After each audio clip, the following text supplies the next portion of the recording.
Sesungguhnya kamu tak boleh nak pilih hidayah kepada orang yang kamu sayang. Walakinna Allah, akan tetapi hidayah itu adalah milik Allah.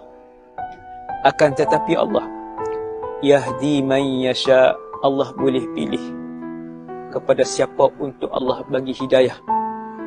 Akan tetapi wahai Muhammad, hidayah itu akan diberikan oleh Allah kepada siapa-siapa yang Allah kehendaki.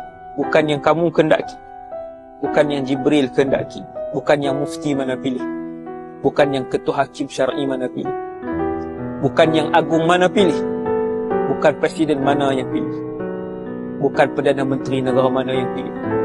Walakinna Allah yahdi man yasha, akan tetapi Allah satu-satunya kuasa di dalam alam ini yang mutlak, yang akan memilih nikmat hidayah ini kepada siapa yang Allah pilih.